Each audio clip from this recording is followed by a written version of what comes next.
Hello and welcome to Classical Stuff You Should Know, a podcast about the classical world, classical education, put on by 3 classical educators. How was that for an intro? Was that like moderately professional? Yeah, well, now that you ask, no. Yeah. Oh, I ruined it. You can't do something and then say, how was that? Was that professional? No, but like, you can't give a CEO presentation and be like, and that is why we'll take our tires to Asia. Yeah. How'd you guys feel about that? That's was that what pretty professional? tanked Jeb Bush's campaign, where he was like, clap now. But that, if you, Please clap. Listener, if you have not seen that video, it is most excellent. Please clap. It's also in GIF form, and it's wonderful. He says, please clap? Yeah, he gives a talk, and he has a point, and he expects them to clap, and no one does. And then he says, please clap, and then they start clapping. It's very sad. good. Oh, no. Yeah. Speaking of please clap, we have. Oh, actually, it's like an encore of sorts, which comes after applause. A bravo. Yes, indeed. A third bow. We've heard your pleas for a part 3, so here it shall be. That's right. Today we are doing part 3 of the Plantagenet dynasty. If you don't know what this means, go back and look up in the episode, I don't know, 30s or something. I was going to say it none too soon. We haven't exactly been. It was a while ago. So people have wanted to hear more about this wacky family called the Plantagenets. So just to catch you up very briefly, the last episode on Plantagenets, we talked about Henry II, the Lion in Winter. We talked about him and his 3 kids. Henry, the guy who wanted to be king, and he died before he was king, but he fought his dad trying to be king. Or he was co-king. Yeah, we laughed about this last time, too. We laughed about that last time. Hey, it's episodes 36 and 37, there you go. If anyone's looking for those. He was a co-monarch of England, and then he died from some disease, and then his brother Richard became king, and he was Richard Lionheart, and we learned all about him. And then his terrible, terrible brother John became John I, and we learned about his terrible reign, where he actually got the entire nation of England excommunicated because of his improprieties. More like John the Worst. John the Worst. Yep. Well done. And thank you. The barons were kind of really freaking out that the fact that you could have a king tank the spiritual destiny of an entire people, because that's what it meant to be excommunicated. Luckily, the Pope brought him back in. That they decided that they were going to put some kind of legal checks and balances around this monarchy of England. So they forced John, basically almost at sword point, to sign the Magna Carta.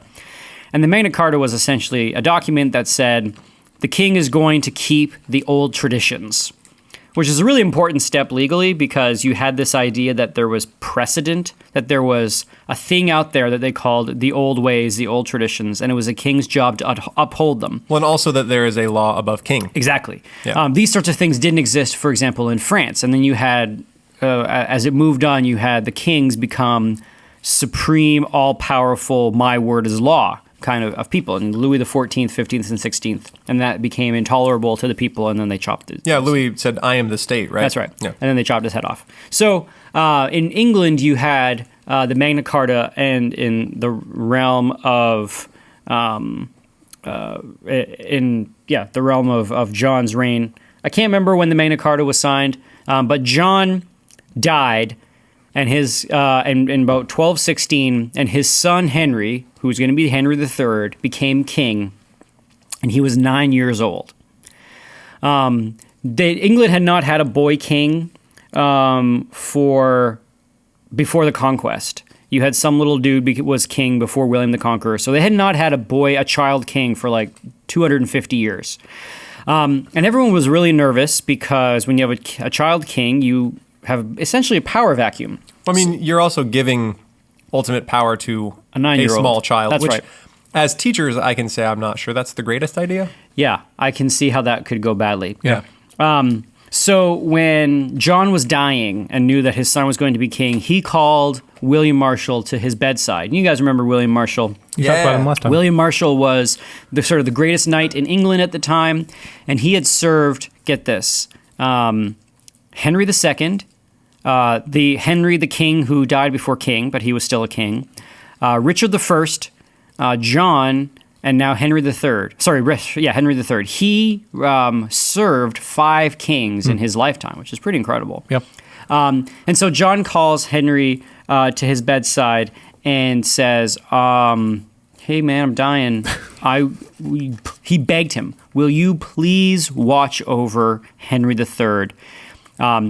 People could maybe want to kill him. The King of France will want maybe see this as an opportunity for weakness and invade the island. You will remember that John lost all of his Plantagenet family lands in France. Yeah. All they had left was Gascony.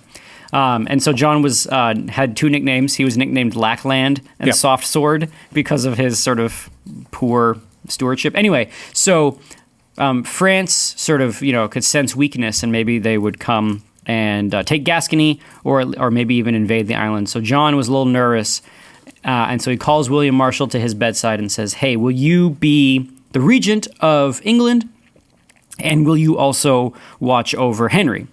And this is what William Marshal said. This is awesome. So Marshall's in his 70s, and he is still the head knight of the realm.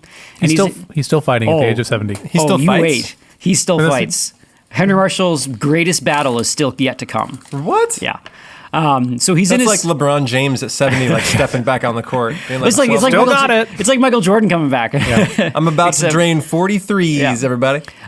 So John asks him to watch over Henry, and William Marshal says this: "If all the world deserted the young boy except me, do you know what I would do? I would carry him on my shoulders. I would be with him and never let him down from island to island, from land to land, even if I had to scavenge for my daily bread." What a guy. So William Marshall's like, I'm going to carry that kid, and even if he loses the throne, I am going to watch over him, even if we have to scavenge for our daily bread. And John says, okay, awesome. Does Marshall have a kid too? Marshall has a son. Yes. And William Marshall's son, plays a small role in this story. And he plays the role that everybody plays. Or no, he plays that role that people play sometimes that kind of ruin a story. He dies really early. Oh, bummer. But we'll talk about him in a second. All right. Okay. So John's like, sweet, awesome, I can die now, and he dies. Henry III becomes king. Let's talk a little bit about the disposition of Henry III. Henry III was a very, very serious young man. He rarely smiled. He was not stern, but he was deeply serious, and he was deeply, deeply pious. He wanted nothing else. He didn't really want to become a monk. He loved being king, but he was incredibly pious, wore a hair shirt underneath his robes, and went to Mass daily, and also maybe even many times a day, almost to the point where sometimes the barons were ticked that he was at church all the time because he had royal duties to perform. And of course he would say, well, is anything more important than praising God at Mass? And the barons would be like, fine, I guess you're right. So a deeply pious young man, and he went to Mass all the time. And this is going to be a problem a little bit later in life. The other problem was that he didn't really have a father figure, and his dad was just wretched. And so when everyone talked about when he's growing up, he couldn't look back on a noble father's life to guide him because everyone hated John. So he didn't have. So this is the soft sword's son. This is the soft sword's son. Okay. So King Henry III, he really had no father figure. William Marshal was that, but he's in his 70s when Henry was 9.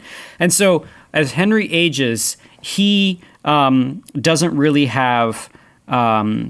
He would gravitate towards sort of charismatic man to charismatic man, and he would only make decisions when someone else kind of told him to. He would be seeking out advice, which is good for a king, except what was bad with Henry III is that he wouldn't seek out the best advice. He would pretty much do the last piece of advice that he heard, not to impress. Well, maybe it was to impress the person, but if you got to Henry like before he was going to make a decision, you're like, "Hey Henry, what about this?" He'd be like, "Oh yeah, let's do that." And then actually do it. And was king. To their face. Mm-hmm. So he was somebody that sought out strong male role models in his life and could get sort of waylaid by them. He was impressionable. He was very impressionable, and that's going to become a problem. Okay, so he's a boy king, and meanwhile, so John and John and Philip of France were enemies. And Philip was the one that beat John and got all of his land. And so France was in like golden years. Everyone loved King Philip because I can't remember which number he was. I think he was the 7th. Everybody loved Philip because he took back all of these lands. And his son, inconveniently also named Philip, invaded England and took a bunch of castles in the north because the northern barons were still really ticked off with the monarchy, the southern monarchy, for the whole excommunication thing. And the northern barons always wanted to be their own thing anyway. They had sort of the Viking blood in them, and they hated the kings. And so they were pretty...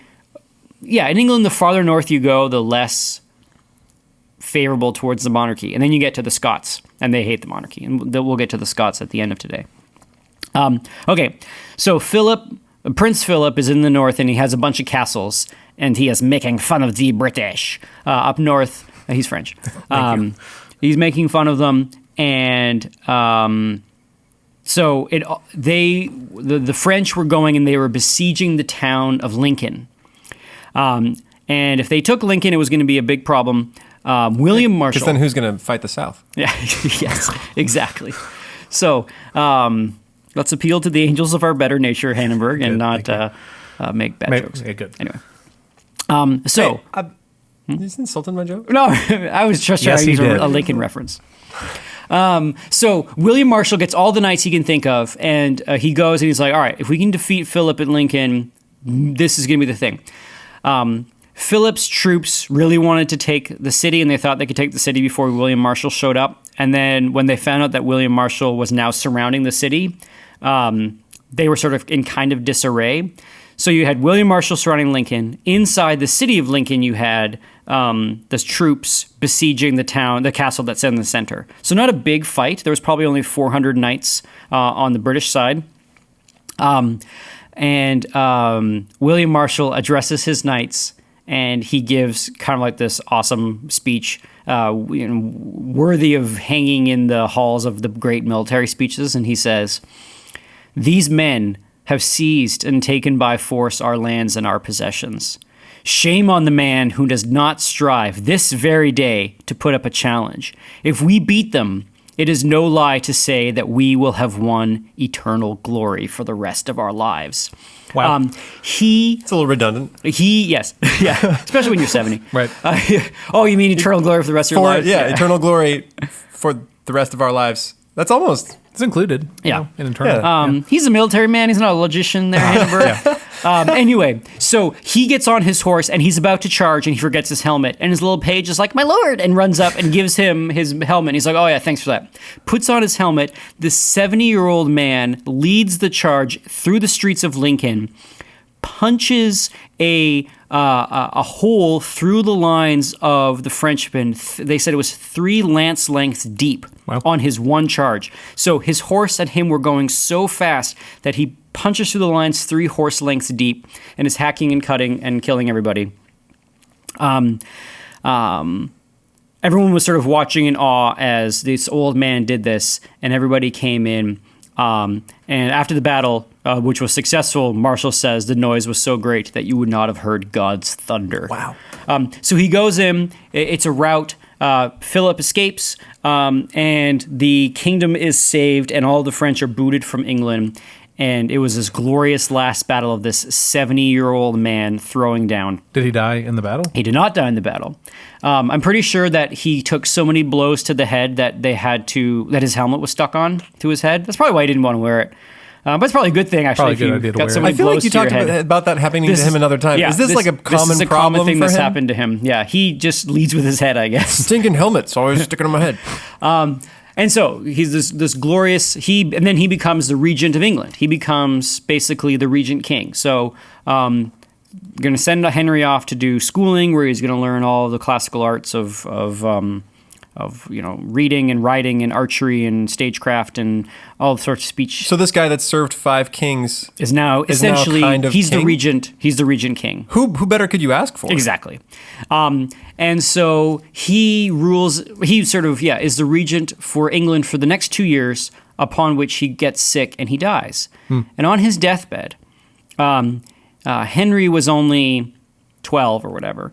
And on his deathbed, he calls Henry over, and William Marshall's greatest fear is that Henry's going to grow up and be like his dad because his blood is running in his veins. So he called for the 12-year-old boy, and he says, all right, this dude's your new regent. He gives him to some other guy. I can't remember his name. And then William Marshall says this, I beg the Lord our God that, if I ever did anything to please him, that in the end he grant you to grow up to be a worthy man. And if it were the case that you followed in the footsteps of some wicked ancestor, your dad, and that your wish was to be like him, then I pray to God, the Son of Mary, that you die before it comes to that. How old is the kid? The kid's 12. Okay. And so the legend has it that when William Marshall says this, he's like, I pray that you die. Terrified Henry goes, amen. And then William Marshall dies. And now Henry is his own dude. So there's a... Wait, how did William Marshall die? He was an old man. He just got sick. So he won. He won. Like he went through all these battles, 5 different kings, and eventually just died of sickness. Yep. That is awesome. 70-year-old man. I mean, I guess it would have been cool if he would have gone out in battle, but then he would have had his record wouldn't be clean. Like he won. You're saying he won everything. Undefeated. Yep, undefeated. So he dies, and Henry sort of enters into this world by himself. It's a sort of a succession of regents for a while until Henry grows up and becomes his own man at becomes his own man at 19. So Henry the sorry, is go he ahead. ruling? He's ruling for those 7 years. Or No, has a he regent? has regents. Okay. So he's learning and he's growing up to become a king. And at 19, and basically the way it worked back then was you kind of wait for the king to say, I'm old enough.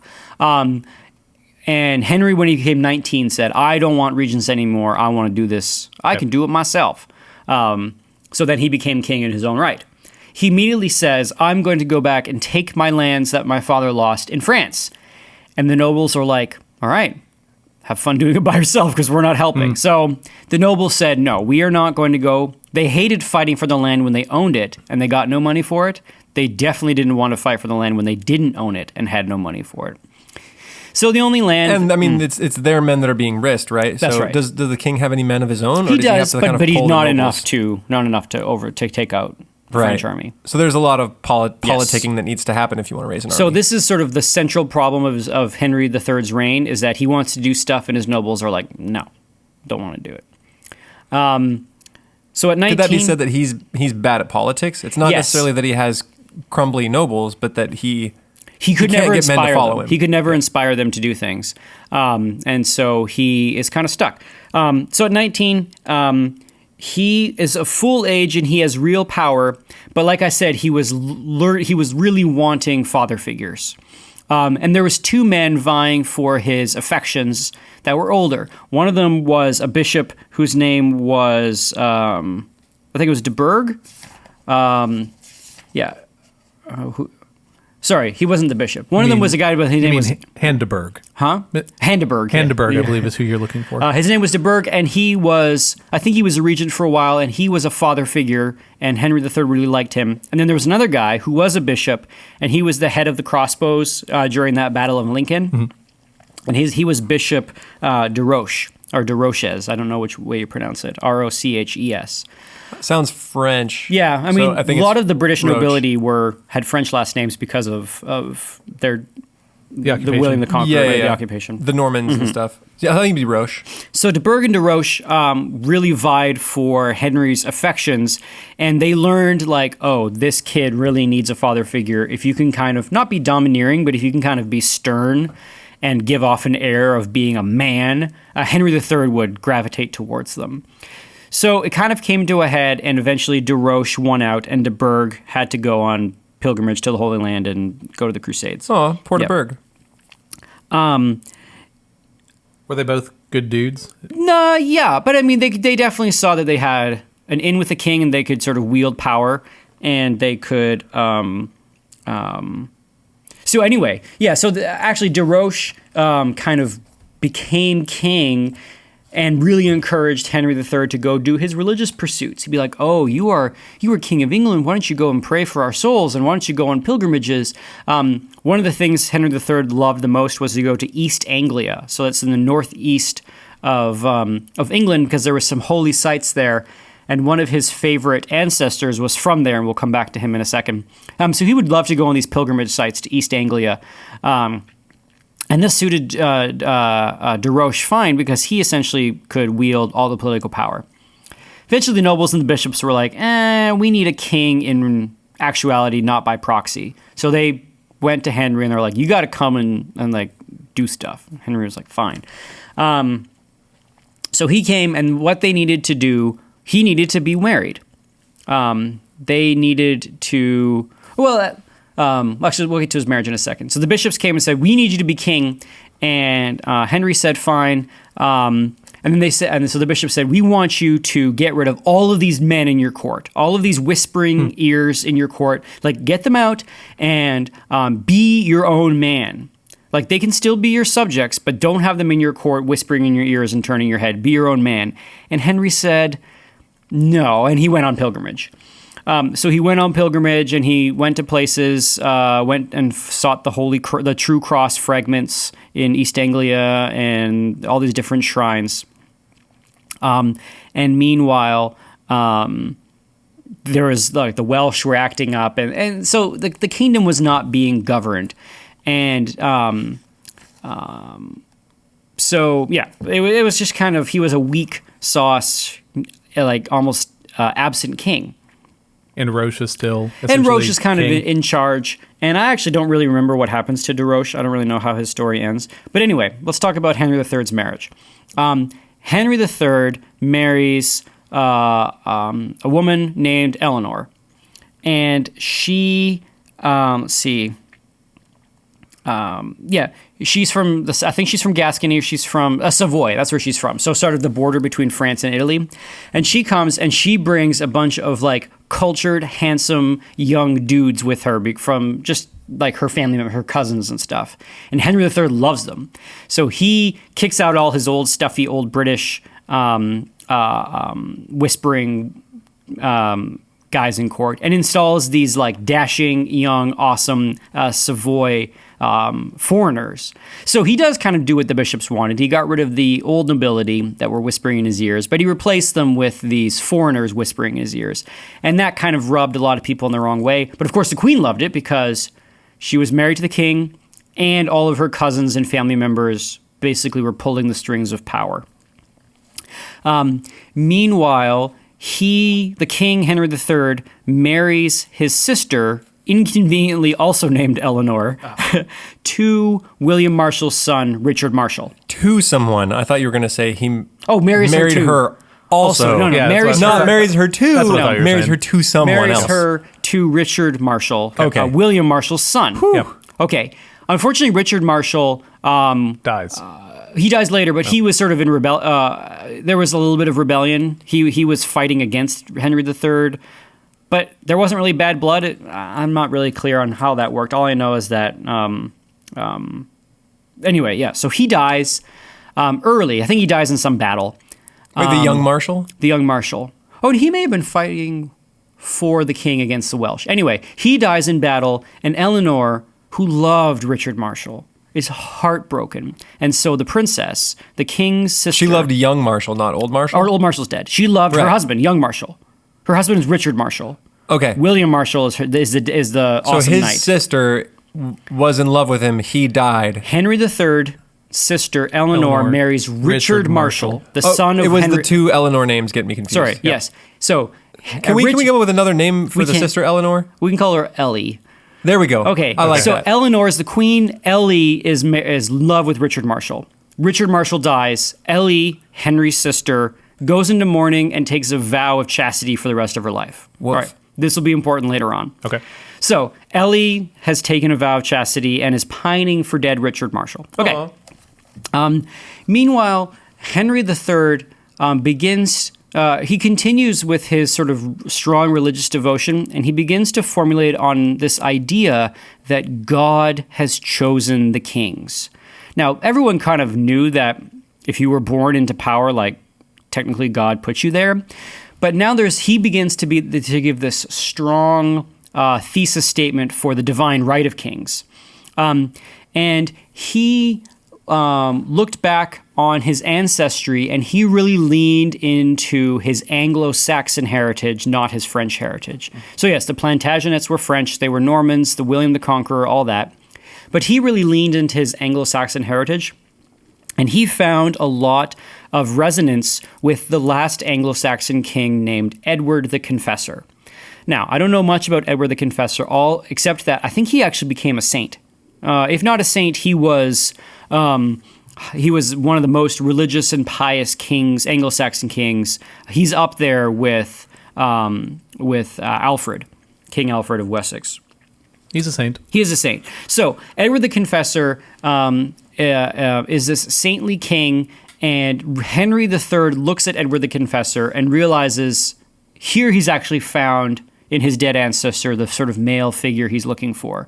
In a slow biography of Henry III, Dan Jones, who wrote a book on the Plantagenets, says this about the relationship between Henry III and his ancestor Edward. The history of Edward's reign looked to Henry rather like his own. Like Edward, he had come to power amid a time of civil war and popular oppression. Like Edward, he has to some extent been betrayed by ministers. Just as de Burgh and de Roche had manipulated Henry for their own ends, so the Confessor had been undone by the treacherous Earl Godwin. Edward had endured the tribulations of kingship and ascended to heaven, accompanied by St. John the Evangelist. So, when he dies, like John himself comes down to get him. and Wow. takes him, brings him to heaven. So Henry III's like, I want that. Be like that guy. Pertinently, his laws that were held up as the ancient models for good kingship were cited in Henry I's Charter of Liberties, which is the thing that the Magna Carta was written on.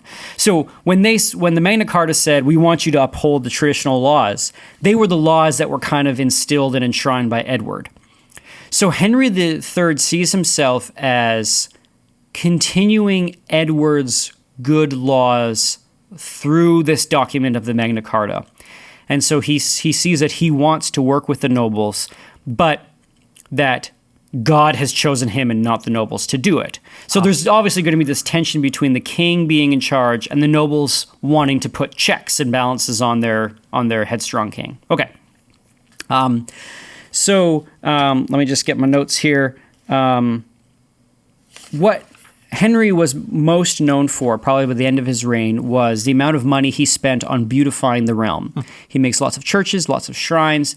One of the chambers that I think the House of Lords still meets in today has the wall murals were Henry III's wall murals. I think. Wow. I could be wrong on that. Anyway. Man, it would be cool to have that much history. Yeah. And have Parliament meet right across from Westminster Abbey that's been there for, 1,000 years at least? Mm-hmm. Yeah. It's pretty crazy. Okay. So now enters onto the stage. So remember, okay, here's a scene. So Henry III's mid-age now. He's kind of been just clunking along, being the king, and barons are kind of grumbling, but there's no giant big wars, and he's kind of in charge, and no one's really being upset. It's not bad. It's not great. It's not bad. It's not great. He's the tapioca of kings. He every once in a while he wants to go invade France, and all of his nobles are like, nope. And so he just kind of farts around and like goes to shrines and prays. And then he becomes really obsessed with collecting holy relics. Okay. And we'll get back to that for a second. He finds what he thinks is the blood of Jesus, and he flips out. Anyway, meanwhile, a young, hot, attractive, sexy noble enters the story. Okay. Noblesse or noble? Noble. So an Adonis. Yes, and his name is Simon de Montfort. And he comes in. He's about Henry's age, but he is a man, and he is headstrong, and he is one of those great figures of history that has a mixture of, like, loves to party, but is also super holy. I don't really know how to put it. He was incredibly pious, but he also loved, like, the good life. And Oh so, man, I'm trying to think of a corollary. so he would eat and drink, and like he had, stories of being just jovial. I don't think he was inappropriate. Maybe So it was Friar Tuck. Yeah, he loved good things, but he also was himself pious. Simon de Montfort wore a hair shirt himself, and he just sort of seemed to be everything Henry III wasn't. He was sure. Men loved him and followed him. He had a twinkle in his eye, and He was the epitome of the king, the stuff that kings were made of, right? yeah, he was what He Henry could command men in the evening, drink with them, and then Exactly. get them to follow him. and ladies loved him. Yeah. The ladies loved him. Well, naturally. Now, Henry III didn't really care about that. He was married to Eleanor, and as it turns out, he deeply, deeply, deeply loved Eleanor. Loved her. Back then, kings and queens didn't necessarily sleep together in the same room. They only came together when they needed to produce an heir or a child. But it turns out that Henry slept in her same bed for the rest of his whole life, every night. Which actually saved his life. An assassin broke into the castle and went to the king's chambers and went to stab the king, only to find that he wasn't there because he was sleeping in the room with his wife. Yeah. Imagine how that feels, and you're like, well, now what? Yeah. I'm in the castle with a knife, and Well, he got busted and arrested. but I mean, you probably see it going that you're going to get busted and arrested. You can't imagine stabbing the king's going to go like that's not going to happen it's quietly. a suicide mission, and then Right. And then you're like, oh well, I just wasted that. He wasted that. Yep. But he loved his wife Eleanor. He was married at like 21 and she was 15, which is kind of uncomfortable. But anyway, he loved her very They much. got married young all the time. 15 was not out of the ordinary. But Simon de Montfort, he had come back over from France. So he had a claim on the Earl of Leicester. So the earldom of Leicester. Leicester is in sort of is a little bit north in England. And for those who pronounce things like we do here in Texas, that's Leicester. Leicester. If you're ever looking at or a map. Leicester. Leicester, yeah. So Leicester is how you pronounce that. So but Leicester's it's a how you big, pronounce it. long- And he had a claim on Leicester. So he goes up and he comes to England and Henry's like, I think we just became best friends. And so Simon and Henry became fast buddies. They're roughly the same age, but Henry definitely saw Simon as the father figure. Here was the person he had never had. Here was his new buddy. And Simon becomes his right-hand man, fast friendship. Ellie, who was chased because of her... Little Ellie. Who, Is she regretting her decision? She meets Simon de Montfort and immediately regrets her decision. And severs her vow of chastity and marries Simon de Montfort. And Wow. it is a scandal. deal. Yeah. Because she wasn't a nun, but she basically, you made a vow, and you were supposed to keep that vow. Now, this wasn't, I'm making a vow of chastity because, why not? No, she meant it because she wanted to live her life pining for Richard Marshall but no. But when did she make that? What age was she? 17, 18, 20, yeah, something? yeah, really young. I feel like that's really... you got a lot of feelings. That's right. You make... Still a vow. Oh, teenagers make all sorts of crazy decisions like Yeah. making vows of chastity. Anyway, so she meets Simon de Montfort and she's like, yeah, I'm not doing that no more. And so marries him. It's a huge scandal because she is the most eligible lady in the realm. She Right. could get married, but everyone was like, I guess we can't marry the princess because she's taken this vow. Simon says, challenge accepted, and seduces her, and then she falls in love with him, and they get married with the king's blessing. Was that his intention? Probably. Okay. With the king's blessing, everyone flips their lid and freaks out, and they're like, you broke a sacred holy vow. This cannot be good for the kingdom. Henry goes to Simon. He's like, dude, you got to go to the Pope and get this all smoothed over. So Simon goes to the Pope Innocent IV, and he's like, is this okay? And the Pope's like, yeah, man, I got you, fam. And then, and so, just kidding. So the Pope's like, yes, I give you my blessing. I release her from the vow. If you have the king's blessing, fine. It's all good. So Simon comes back married to the most powerful woman in the realm, instantly secured as the right-hand man to the king. Immediately becomes the Earl of Leicester. The king's just like, yeah, you got it. It's all yours. Boom, Earl of Leicester. And more lands and whatnot flow to the de Montfort house. Man, I wish that was how things worked here. I could become a senator and then all of a sudden, just lands. It's like Guess what? You get Ohio. You want West Texas? It's all yours, buddy. Yeah, I wish that's how stuff worked. I think it probably does. We're just not aware of it. You think that's how things go? No, I'm just You kidding. think the Bureau of Land Management lands are No, really like handing being it out. passed around like like land barons in politics? No. Anyway, okay. So, so then Earl of Leicester, he's got an Earl on his back, and remember Simon de Montfort is real sort of charming, and he gets the barons to like reluctantly agree to an invasion of France. Hot dang, we're gonna do it. Yeah. He finally got his invasion. He got his invasion, for and so him. he goes and invades France and fights Philip VII. Oh, I hope Simon doesn't die. The Philip who was smacked down by Richard Marshall. He goes, invades France, and it is an absolute military disaster. Oh, no. It turns out Henry III is probably the worst military commander that the Plantagenets ever produced. Worse than John Softsword? Worse than John Softsword. Oh. Yeah. At least John could win a battle every now and then. It's Henry that bad? III was just not good. And Simon de Montfort is embarrassed and kind of ashamed of his king. And he's overheard saying that Henry III is kind of like, he refers to him as Charles the Simple. Charles the Simple was a king in France who got his name because he was an idiot. And Was it because of inbreeding stuff? I have no idea. It may have even been that like he had some like actual mental retardation, but still had to be king. Anyway, so Simon de Montfort is like, oh man, we got Charles the Simple Part 2. And word comes back to Henry, and there's a little bit of a rift. Not a big rift. Henry's a little upset, but of course he's thinking to himself, oh, maybe he's just upset because we lost this battle. They go back to England dejected, and the nobles are like, yep, not doing that ever again. Right. All right. So, yeah. So this is kind of rough. So happily ever after, and So now Simon de Montfort is in the court on the king's ear, and then those little those Savoy men are on the other. His Eleanor, his queen's men, are on the other ear, and there become some tensions in the court, and everyone is sort of vying for Henry's favors, and Henry doesn't really know what to do, and yeah. So meanwhile, while this is going on, Henry III has a son. And it's an heir. And everyone's so excited because now we got a king. And if this heir can grow up, we can have a succession. And it's not going to be, this is a big deal. So they're thinking of a name. What should we name him? Should we name him John? No, probably shouldn't do that. Yeah, no. Stephen? No. Henry again? Maybe. But Henry III chooses to name him after his most favorite ancestor.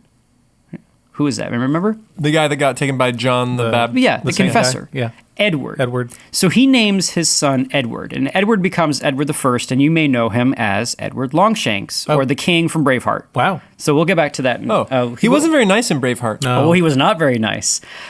He was not. Let's say he wasn't like the confessor in any way. But Was he? Did he have real long legs? Is that, Yes, he was 6'2", which was really tall. But was it like weirdly proportioned, like little tiny torso, big old long legs? That, and also because he spent most of his life on horseback, his legs were all bow-legged, so he was super tall with bow legs. But we'll talk about Edward the First in a second. Okay, so Henry III has a son, and meanwhile, Simon de Montfort also has a son that they name Simon. So there's Simon Jr.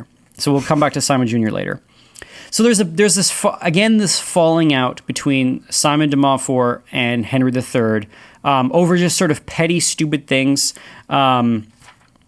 And at some point, Simon de Montfort has to flee England because of this petty stuff. De Montfort, what happened is he became heavily in debt to those Savoy dudes. So his little chattery Italian, Southern French Italian, classy guys in his court, rich, and Simon de Montfort went into debt with them, and then was like, hey, you know what we should do? We should get rid of those guys that I'm in debt to. Didn't go over well with Henry III, and so there's a big old fight, and Simon de Montfort has to leave for a spell. And so then Henry kind of has a period of peace.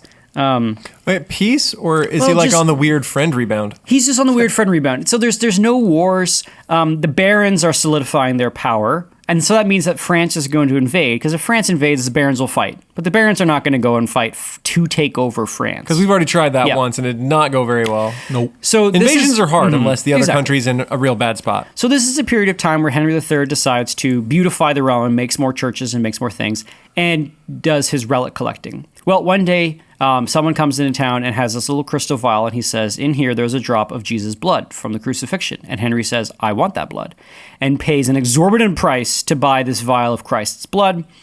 And then How do you prove something like that? DNA testing. Well, I was gonna say it seems awfully easy to haul some spurious blood and be Yeah, like, yeah. this is Jesus' blood, king. Give me $1 gazillion. But so he paid his money for the blood. And this just sort of Would you gives call it blood money? blood money. This gives you an example of the kind of so Henry III loved Megby's just shaking his head shaking his all head day long. every time. I'm sorry. Henry III loved pomp, and Henry III loved ceremony, and he loved church stuff. So he decided that he was going to have a big old ceremony to bring this blood to Westminster Abbey. So they needed to commemorate something. So like he couldn't just do a ceremony for no reason. So they commemorated like the issuing of new coins. Great. And so all the barons showed up in their beautiful regalia, and they're like, all right, what's the king going to wear because he is bringing in Christ's blood? Surely he's going to come in looking absolutely resplendent and heavenly.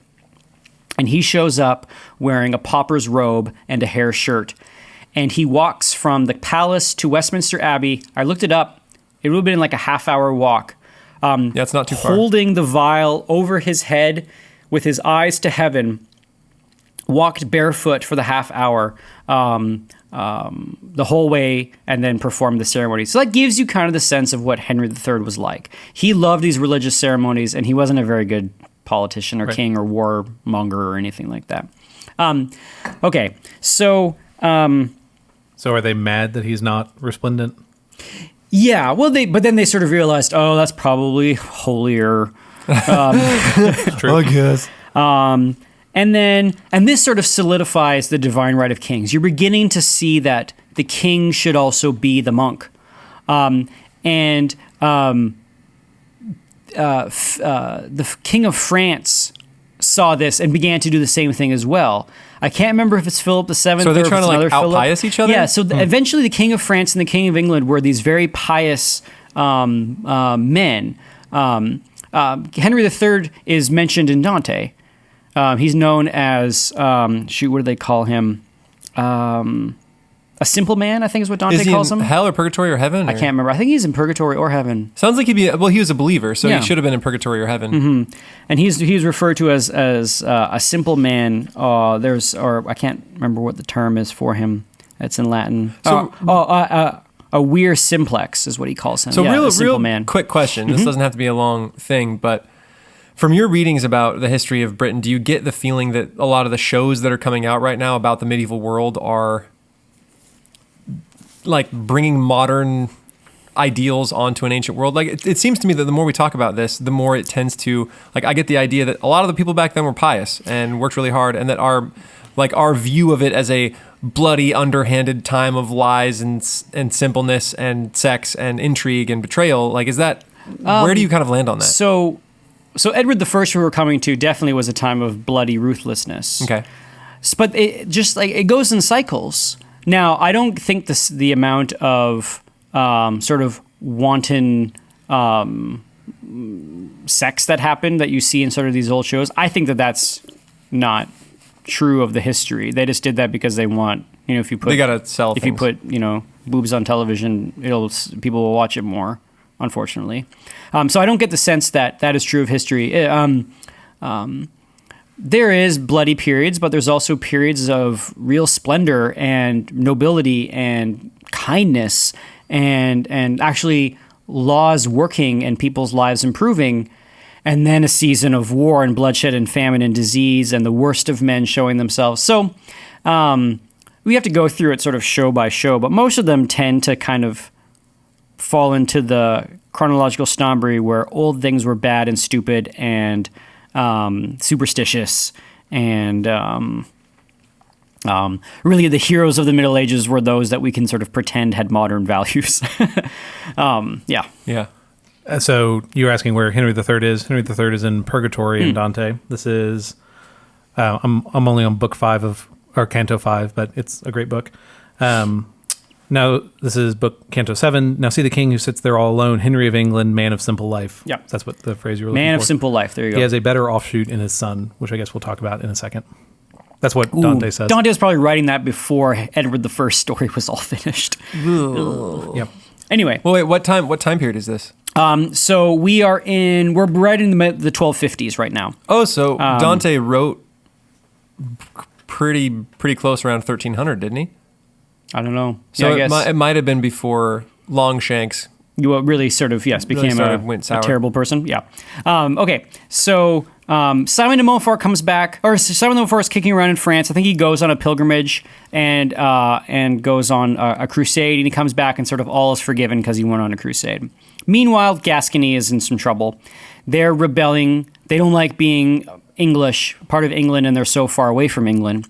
So Henry says, Simon de Montfort, I want you to go and quell the rebellion in Gascony. This doesn't sound like anything that's happened in history before, where there's a British colony, and then they decide that because they're far from Britain and don't have as much representation as perhaps they want, they decide to rebel, and then I just wish there were more examples of it. Yeah. You know? Although, I know. Nothing like that. Yeah, the United States of Gascony does not happen. Simon de Montfort goes down and crushes the rebellion, which is fine. I think in the Middle Ages, rebellions kind of expect to be crushed. But he does an unforgivable thing to the Gascon people. He cuts their vineyards. Like, seriously? Yes, this is unforgivable? he trims their vines. They can't make wine, and Gascony explodes into bloodshed and carnage because he destroyed their vineyards, and they freak out. They basically say, like, we will murder everybody in Gascony, Henry III, if you don't make this right. He cut our vineyards. So Henry brings Simon de Montfort back and puts him on trial for the crime of trimming the vines of the Gascon people. I love it. It's very French. This is very, So herbicide? Yeah, herbicide. Like, you are on trial for herbicide. And so by then the Gascons kind of settle down when Simon's out, and the whole trial kind of fizzles out. But Simon de Montfort's ticked, and basically, like, at this point, there's going to be a throwdown between Simon de Montfort and Henry III. Like, they do not like each other. Yeah, it's sort of it's sad to see a friendship go sour like that. Is that a wine joke? Oh, never mind. Sorry. It wasn't, Sorry. but it can be. So, then at this point, another group of dashing people come to his court from some other French. Another French family sort of comes and presses a claim, like Simon de Montfort. We don't need to worry about them. But again, Henry III has these two people on both of his ears, chattering back and forth. Henry has spent all of his money, and he kind of is starting to go crazy with old age, and he wants to get a lot of money, so he tells he goes to the Sicilians, and he's like, I need some money. If I don't pay you back, England's yours. And the Sicilians are like, okay. And so they take that deal. And then all the barons are like, oh, crap. He just mortgaged the country to Italians. And everyone's kind of nervous, and Henry III is kind of going nuts, and he's poor, and he's got these competing forces on both sides. Simon de Montfort sees his opportunity to attack. Oh, no. Simon de Montfort gets an army together, and he goes into open rebellion under the auspice of, we need to save England from the king. We need to save the king from the king. So he's not rebelling. He did just mortgage it. That's right. He's not technically rebelling against the king, because that's traitorous and treasonous. He is fighting the Sicilians who aren't here, but he's fighting the king who is going to mortgage it to the Sicilians. So he basically says, I'm fighting the people in your court that are telling you to mortgage the kingdom to the Sicilians. And Henry's very bad at battle. That's right. So Henry's very bad at battle. Oh, yeah. It seems like that's a pretty safe bet. But his young son, Edward I, is hot and young and full of fire. So Edward I is now... he's got to be a little bit older. Yeah, he's a little bit older. I think he's 19 or so. Oh. And there's a battle. And so... So Henry III controls the troops, and Edward I controls the cavalry, and Edward's like, I'm going to win this thing. And he gets in his horses, and he charges Simon de Montfort, and routs them. Oh, wow. And everyone sort of flees in front of, Edward the First thinks everybody flees, and he thinks he's routing them, and he chases Simon de Montfort's troops for like a mile away from the battlefield and slaughters them all. And then they're like, surrounding. Win. And a mile away from the rest of the battlefield, they're like, eat it, Simon de Montfort. And everyone's dancing. And Edward the First, everyone is like, man, you are the king. You are the hotness. And so he trots back with his cavalry, expecting to see Henry III being like, good job, my son. And he comes back to find out that his dad lost the war. Right, Or his exactly. dad lost the battle. So he comes back after routing the cavalry to find out that his father lost the battle and Simon de Montfort has captured him. And Edward I is surrounded by an army. And dang it, Dad. Exactly. And so Simon de Montfort says, Edward I, you are now my prisoner. And the king, you are still king and I'm your servant, but I'm going to be your regent. Simon de Montfort is essentially king. Right. Henry III decides that he's going to take a vacation to France for a little bit, and Edward I is captured. But it's like that nice captured, where you still get to hunt and like have fancy food and have your friends. So it's, yeah. Yeah. So he's captured, but he's not like It's not so thrown bad. in prison. Right. He's Anyway, on house arrest, but so- it's like a nice house and it's in the forest and Yes. no anklet. So now the story sort of shifts to Edward I. And Edward I's story is not all that long. So we'll finish him in this podcast. So Edward I is prisoner of Edward I is prisoner of Simon de Montfort, and him and his buddy Roger Mortimer hatch a plan. So Roger Mortimer is not imprisoned, and so Roger Mortimer is hanging out in the woods, and Edward I is hunting with his captors, and they put Edward I on the slowest horse, because if he takes off, the faster horses can catch him. And so Edward I is on this sort of crappy horse. And him, so he's like, hey, man, I think I'm a better rider than you. And they're all like, nah, dude, no one's a better rider than the Montforts. And Edward I is like, yeah, but I'm going to be king of England one day, and I think I'm a better rider than you. And they're like, prove it. Okay. He's like, all right, let me try your horse. He's like, fine. So, Are you serious? Yes. So dumb. So Edward I gets on the fastest horse. Oh, my word. And he says, what does he say? He says like some pretty awesome thing as he's leaving. Suckers. Essentially. Yeah. Anyway, so he gets on the horse and I can't believe, I can't I'm so believe that upset. worked. yeah, seriously. exactly. I It was can't one of believe those that I can't worked. believe. So he says, Lordlings, I bid you good day. Greet my father well and tell him I hope to see him soon and release him from custody. So he's like, I'm gonna bust my father out as he rides away in his fastest horse. And all the de Montforts were like, Oops. dang it. Probably could have seen that coming. Yeah. And Roger Mortimer, he meets up with him in the woods, and Roger Mortimer's like, it worked, amazing. And so, Did he ply him with drink beforehand? no, he or just what took was off. it? They couldn't chase him because he's a great rider. No, but that's what I mean. Like, did he get him a little sauce before he was like, hey, let's have a racy battle? And Maybe. they were like, dude, bro, race battles? Yeah, do it. absolutely. Anyway, so then Get on a horse. Edward I goes to the lords in the north who have hated his father, and he basically promises them that when he's king, he'll do whatever they want to make like their grievances work. And so they're like, okay. So now Edward I has an army. Meanwhile, Simon de Montfort Jr. Has this little tower that he has close to the king, and he is part of his dad's army, and he's hanging out in this tower. And Edward I comes down with his northern army and surrounds the tower, and Simon de Montfort Jr. didn't realize it was happening. And the only reason I'm telling you this is because it's hilarious. Edward I takes the tower, kills Simon de Montfort's troops, takes Simon de Montfort's banner, but Simon de Montfort Jr. escapes naked in a rowboat. What? So it was in the middle of the night, and he didn't throw What his happened to his clothes on. clothes? Oh yeah, Yeah. I guess he was like, I don't know, naked. Okay, great. These things happen, AJ. And suppose. it's a hot summer's night. In Britain? Anyway, so Simon de Montfort Jr., Edward Longshanks' army is there, and he escapes from the tower, and he's naked rowboating away.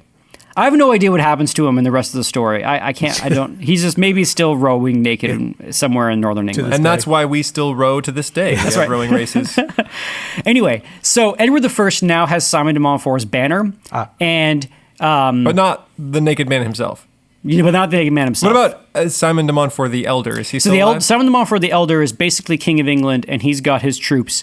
And Edward I marches against him, and Simon de Montfort originally sees these troops coming with his son's banner, and he's like, hot dang, I got a super army now. Oh, no. And then he realizes that it's a trap. And Edward Longshanks hems Simon de Montfort's troops in the River Avon. So there's rivers behind them, and then it's the Simon de Montfort's troops with Henry III as a prisoner. Wow. There, wearing de Montfort armor, because if there's a throwdown, the idea being that if the king is wearing de Montfort's armor, they may kill him, or Sure. Don't kill people indiscriminately because you may accidentally kill your the king. hostages looks like bad guys, and then which almost got him killed. He got smacked in the head with a sword, and he's like, "I'm your king!" and then Edward I charges, and he does not, and same situation happens, except this time he doesn't pursue them. He doesn't make the same mistake as he did at the first battle, and he routs everybody, and Richard Mortimer finds Simon de Montfort in the middle of the battle and spears him in the neck and kills him. Wow. brutal. That's such a flower of manhood. I know. Oh, so if you have young children, you may want to skip ahead 30 seconds. So Give him a second to get to the dial. 3, 2, 1. Okay. So Richard Mortimer, this is what happens to the poor body of Simon de Montfort. The head of the Earl of Leicester was severed from his body, and his testicles cut off and hung on either side of his nose. And in such guise the head was sent to the wife of Sir Roger Mortimer at Wigmore Castle. So the guy who killed him, he's like, "Hey baby, I got you a present." His hands and feet were also cut off and sent to diverse places to enemies of his, as a great mark of dishonor to the deceased. The trunk of his body, and that only, was given for burial in the church of Evesham. Now, so this happens, and immediately people who loved Simon de Montfort and saw him as this champion of the people fighting against like a corrupt, crappy king, he immediately becomes like A martyr, and apparently his like tomb does miracles. And to this day, there is a small little sort of sect of Simon de Montfort adherents, and he's sort of seen as this symbol of resistance against tyrannical power. Anyway, so that's the end of poor Simon de Montfort. And Henry III kind of lives a life and sort of ends his life as king, and then Edward I becomes king. So we'll talk very briefly about Edward I, and then we'll finish with him. So he is known as Edward Longshanks, and Edward Longshanks is very tall and very handsome and very fearsome. It says, legend has it that he scared a man to death once. Like he was just so angry that the man died. So there's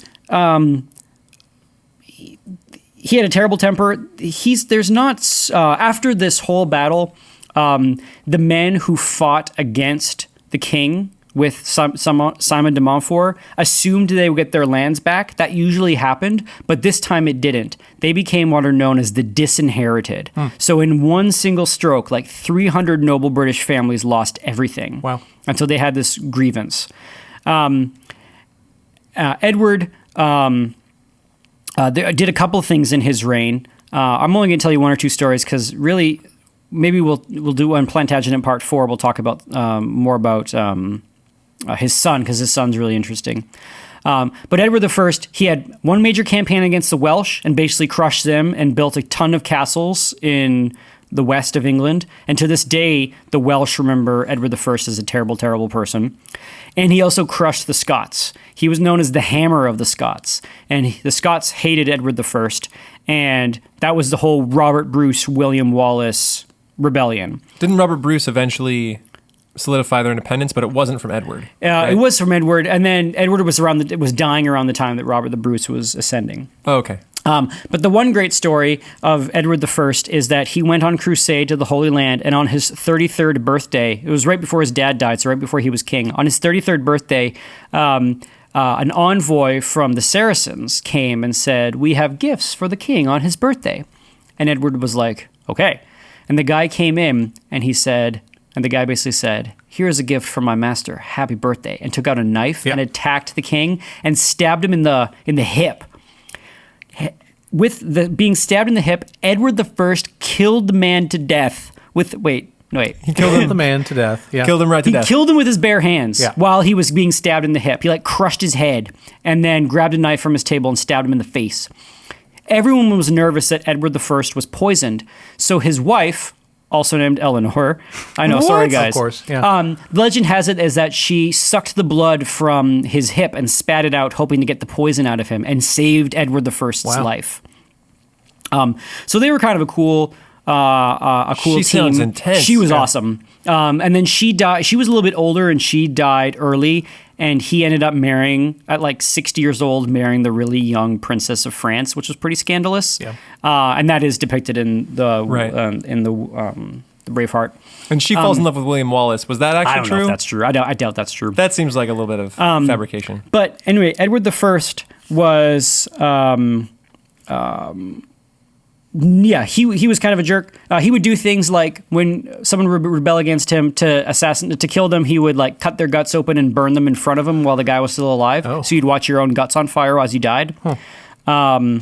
He kicked the Jews out of England because his dad owed them a bunch of money. That's a real sad, bad thing. And there was just terrible slaughters. So he basically knitted England together through war. And through bloodshed, and the Welsh hated him, and the Scots hated him, and he basically saw himself as Arthur reincarnated, and the barons came underneath his yoke, and he ended up becoming this strong arm of England, and knitted the country together, but at the expense of Wales and Scotland, and so they hated him. He kind of died a pathetic death on the battlefield as an old man. I think he pooped himself to death, as one does when you get really old. And you're in the middle of the battlefield. But his life was hard bloodshed and sort of iron fisting. And he was known as the Hammer of the Scots. And he had a son, Edward II, and Edward II we're going to have to talk about when we get to Plantagenet Dynasty Part 4. But that's Henry III and Edward I, the next two kings, and we're roughly in the 1300s now. But I don't know what themes we can take away from it. I guess just the fact that the country really rises and falls based on the personality of the king. With Henry III, it was sort of middling, wishy-washy, back and forth, and Edward I was strong-armed, my way or the highway. I can frighten men to death, and I can just sort of smash you into submission. And people kind of fell in line, and those who refused to fall in line had to live lives of open rebellion and fear of slaughter. So, that's Edward I, you guys. That's Longshanks. He's not a very attractive figure in history. Yeah. All right, we got to wrap this up, or we're going to hit the mark where we can't upload it anymore, which is a problem. So thank you all for listening. If you'd like to send us an email, you can do that at classicalstuff@veritasacademy.net. If you would like to tweet at us, we are at classicalstuff, CLSSCAL stuff. We're online at classicalstuff.net. Now, is that right? Yep. Okay, cool. This has been Thomas, Graeme, and AJ, and we are now signing off. Signing off. Bye. Bye.